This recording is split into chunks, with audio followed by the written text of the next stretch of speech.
আসলে গত কিছুদিন যাবৎ নদীর পানি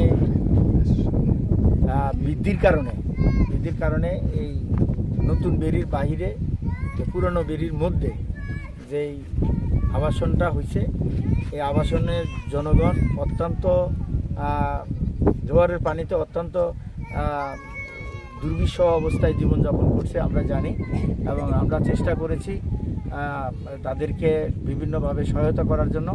তো গতকালকে আমরা ইউএনও মহোদয়ের সাথে ইমার্জেন্সি ওয়ার্কের জন্য আলোচনা করে এই পাশে যে বেরিটা কাটা হয়েছিল এই বেরিটা আমরা বাদ দেওয়ার জন্য ব্যবস্থা করেছি এবং আলোচনা করে বাদ দেওয়া হয়েছে।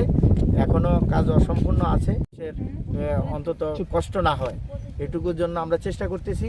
আমাদের মাননীয় এমপি মহোদয় গত কিছুদিন আগেও ত্রাণ মন্ত্রণালয়ে উনি গেছেন এলাকার মানুষের সাহায্য সহযোগিতা করার জন্য এবং তিনি ইমার্জেন্সি পানি উন্নয়ন বোর্ডকে বলে দিয়েছেন যত দ্রুত সম্ভব এই বেরির বাইরে এই জায়গাটুকু কিভাবে এখানে মাটি ভরাট করে তার উপরে ঘর করলে আজকে জনগণের এই কষ্টটা হইতো না, কিন্তু শুধু লুটপাট করে টাকা পয়সা নিয়ে গেছে, কিন্তু কাজ যেটা করছে অত্যন্ত নিম্নমানের, ঘরের কাজও নিম্নমানের হয়েছে এবং এখানে মাটির কাজ না করে ঘর করে জনগণের দুর্ভোগের সৃষ্টি হয়েছে।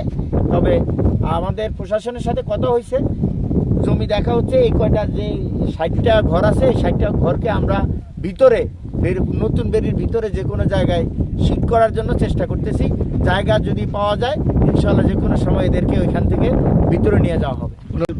জি জি, এই ব্যবস্থাপনা এখন ডালাগাং। আমরা গতকালকে ইউনুস স্যারের সাথে আলাপ করছি, ওনাকে বলছি যে স্যার এই বিষয়টাকে জরুরি ভিত্তিতে আপৎকালীন একটা ব্যবস্থা করা। উনি বলছে যে এখন আপাতত পানি আটকানোর জন্য যেই জায়গা দিয়ে বাঁধ দেওয়া দরকার ওখানে বাঁধের ব্যবস্থা করেন আপনারা। আমরা উপজেলা যুবদল সভাপতি সেক্রেটারি দুজনই ছিলাম এবং আমাদের বনপুরা উপজেলা বিএনপির সহসভাপতি জনাব আব্দুল খালেক সেলিমুল্লাহ ছিল।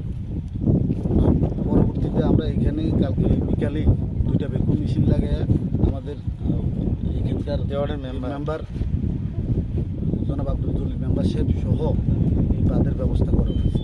সেখানে যে পরিমাণ মাটি দেওয়া আছে তাতে পানি সেভ হবে, আমরা চাইতেছি আর একটু ভালোভাবে দেওয়ার।